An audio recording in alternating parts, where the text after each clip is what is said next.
Today I'm going to be showing you how to make one of these.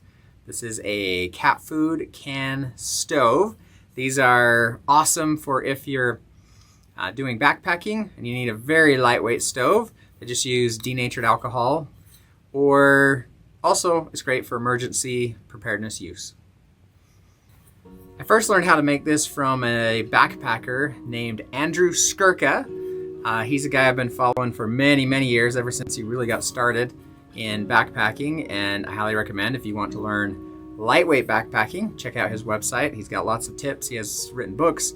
He even does guided trips if you really want to learn the ins and outs. So let's get started. All right, so we'll move my old one aside.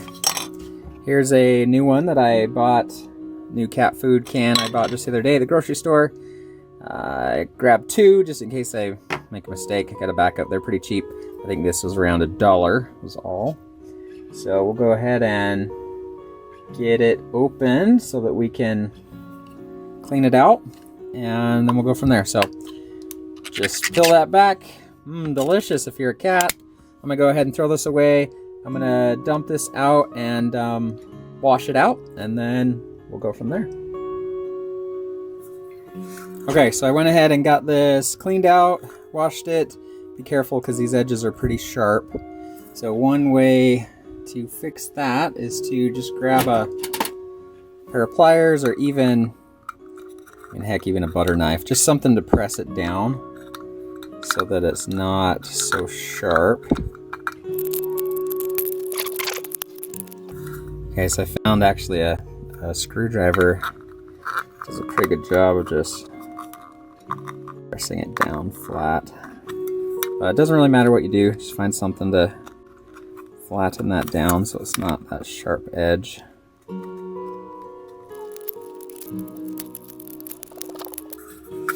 Okay, so I also took the paper off, and then you're left with a little bit of stickiness from that. So what has worked best so far is just being patient and just using my thumb to roll it off. Bit of a pain, but it's probably not that big a deal. You could leave it on and I'm sure eventually just burn off as you use the stove, but I'm being picky. I want it to look nice. All right, that's good enough. We'll go on from here. So next step is you just need to grab a generic hole punch. Nothing fancy. This is just a cheap one, bought probably off Amazon, but all you want to do is you want to up kind of near the top. I guess I can look at my old one to remember how I did this. So put it up near the top. Go ahead and punch. Come on. There's one. And then you want them to be spaced. What is that? That's about, if I remember right, it's like 1/8 of an inch apart. So I'll go ahead and do that.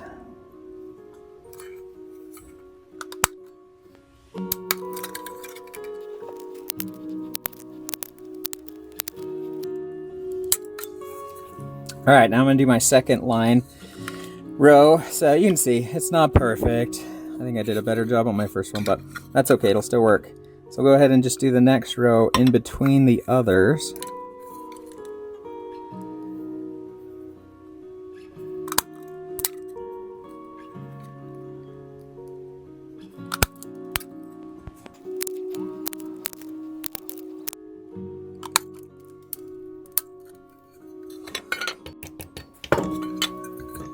All right, and that's it.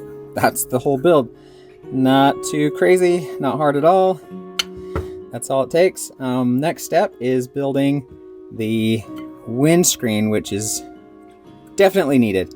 If you don't have a windscreen, I just use aluminum foil. I'll show you how to make that.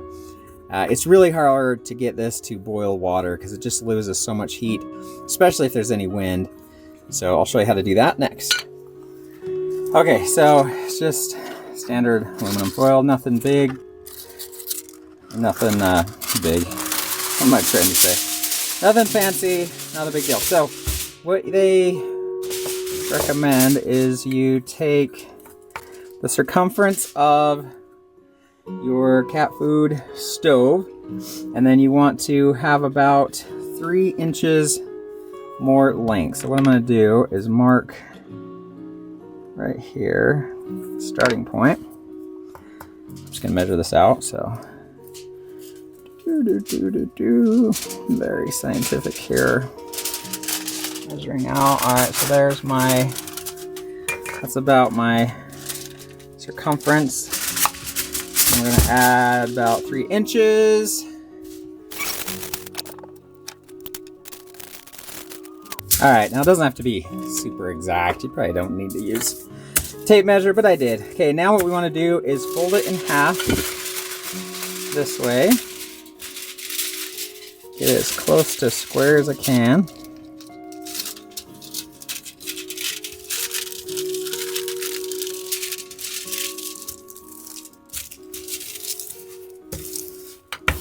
Then to make it last longer, what you want to do is fold your edges in just a little bit, just to give it a little added strength so it's less likely to tear.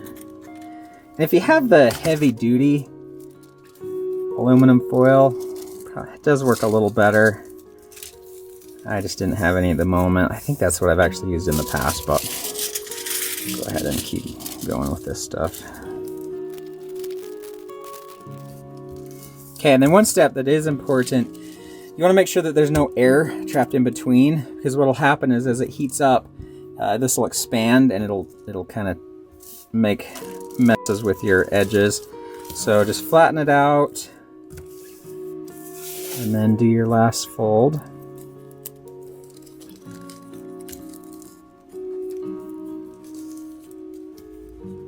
Okay, and there is your windscreen.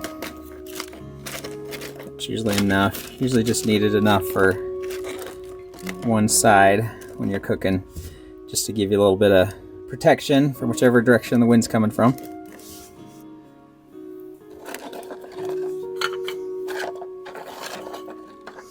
And then this is a good sized pot that you could use. So one thing to remember is this is small. This cannot work with a large pot, so it works really good with this size, just kind of a personal size pot, just to boil some water. You can see that it's a pretty good match as far as being able to hold up the pot, and then you can use this just to help with wind. And so we'll go ahead and put some alcohol in it, and I'll show you how it works. All right, so it's done. I decided to do this outside so that you can see the flame. Denatured alcohol burns very hot, so it's more of a blue flame. In the daylight, it's kind of hard to see if it's on, so you could use your hand to feel the heat. That way you know if it's burning or not. Some things to keep in mind with alcohol is when you light this, it burns across the top of the liquid, and so if you spill this, it's going to make a mess, and that fire is going to go wherever the liquid goes. So just be really careful and smart about where you put it. So I used my bigger denatured alcohol container, and I used just a little funnel to fill up some smaller containers, which is what I usually take with me when I'm backpacking. And again, remember, this is super terrible at pouring, so you're going to make a mess. So a funnel is a necessity, but you're still going to spill alcohol all over the place. So just plan for that. Let it evaporate. A couple things to think about when you're finished with cooking. The easiest way is just to let this burn out. There's no real easy way to put out this fire once it's going. You could take your pot, turn it upside down, you could smother it. That does work, but there's usually so little left when the water is boiling that I just let it burn off, and then that way I don't have to worry about causing a forest fire by spilling this while it's hot. All right, so I got some water from inside the house. I made sure it was cold, so it's a little more realistic of maybe what you would find yourself dealing with if you're out camping. It's pretty cold right now outside. Temperature currently where I'm at is 29 degrees. It's a little chilly. And I put in about roughly 2 cups, 16 ounces, roughly about that size amount in my container. So let's go ahead and fire this up. I'm gonna try this one, this size, and see. All right, so I've filled that up to just, can you see that? I'm not sure if you can see that or not. Basically right just below the line of the holes.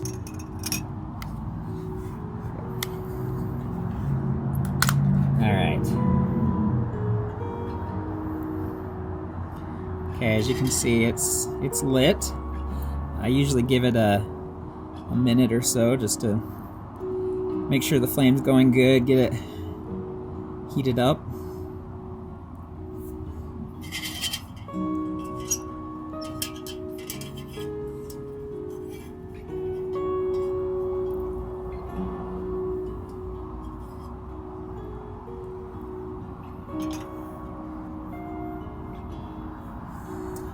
Let's put it on your pot.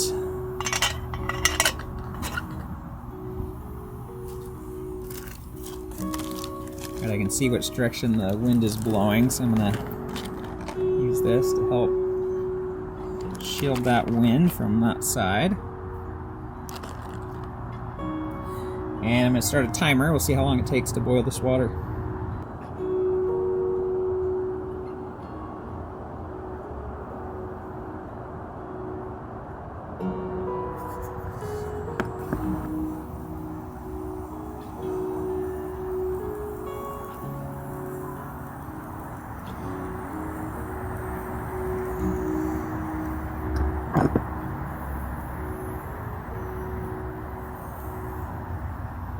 We're getting there.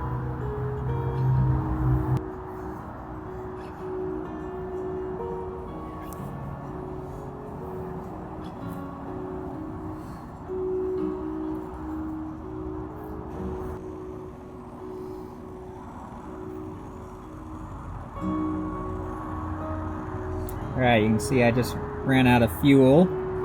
So I could put some more in, but I wonder if we're there. Let's check. It's starting to bubble. It's not a rolling boil, but I mean I would happily use that for rehydrating a camp meal. So we could run a little bit longer and get a rolling boil. Let's see how much longer that will take. Let's do it.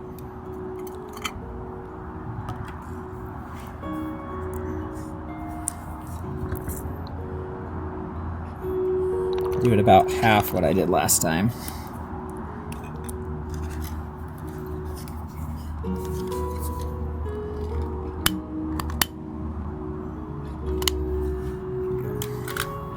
Give it just a second to warm up. It's looking good. So again, you can see you can't use a big pot for this. It's got to be fairly small or tip over too easily.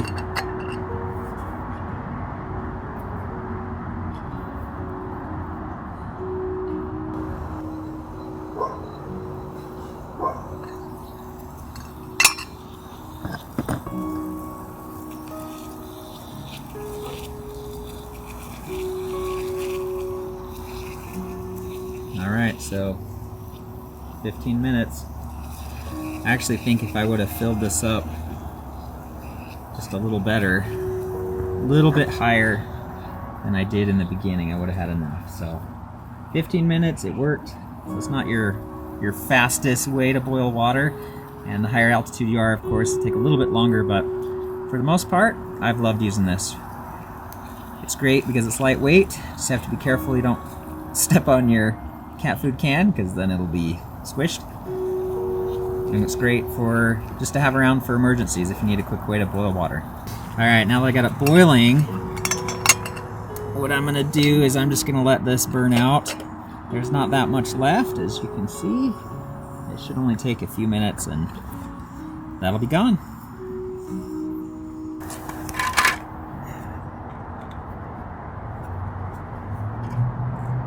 All right, the other nice thing is, like it burned out about 1 minute ago and I can already pick it up. So it cools down very quickly. Thanks for watching. Hopefully this is something that you can use too.